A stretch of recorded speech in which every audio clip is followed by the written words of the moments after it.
Perhaps no name closer associated with sports here in the Delaware Valley and the Phillies than Andy Musser. Andy, being honored tonight.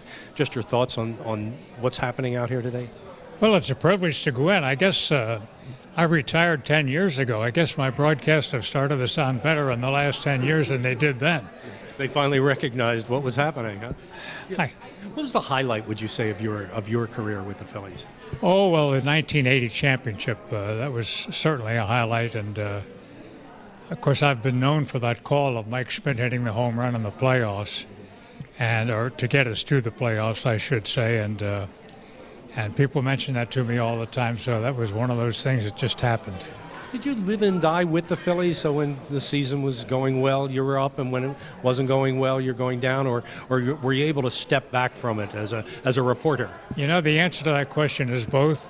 Naturally, I wanted them to win. I really, being around them all the time, you were part of the family. But when I went home, I tried to forget about it because life goes on, and I was there for 26 years, so. We had a lot of bad teams in that certainly during that era. Well, tonight you're being honored. It may be belated, but it is deserved. Congratulations. Thanks for being with us. Thank you, Mike. Appreciate it.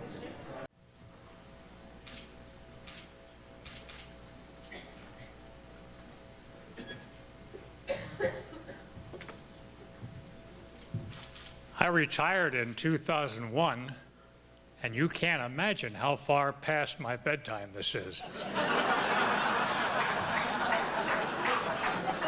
So I'm going to keep it short.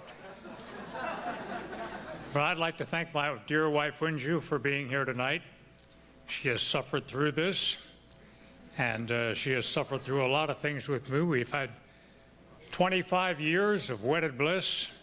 The fact that we celebrated our 50th wedding anniversary last year should have nothing to do with that, because I was away half the time.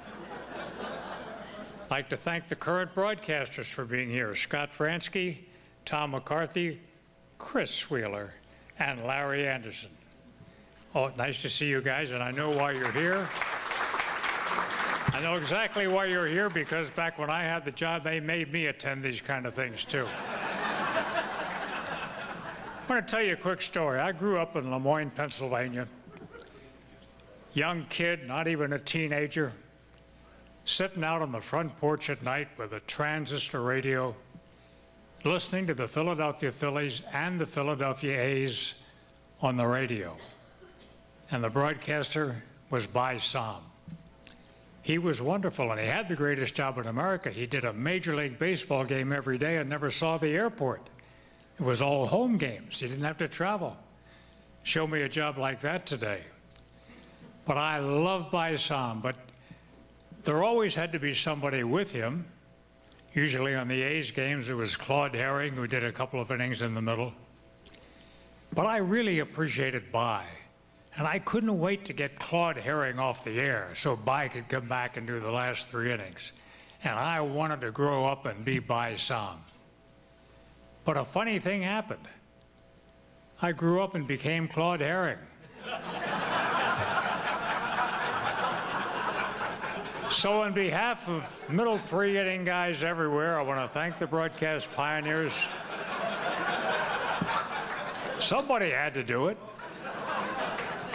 When I write my book, it's going to be called 26 Years Behind the Mic Without a Promotion. As Yogi Berra once said, standing up receiving an award like this in New York one night, "Thanks so much for making this necessary."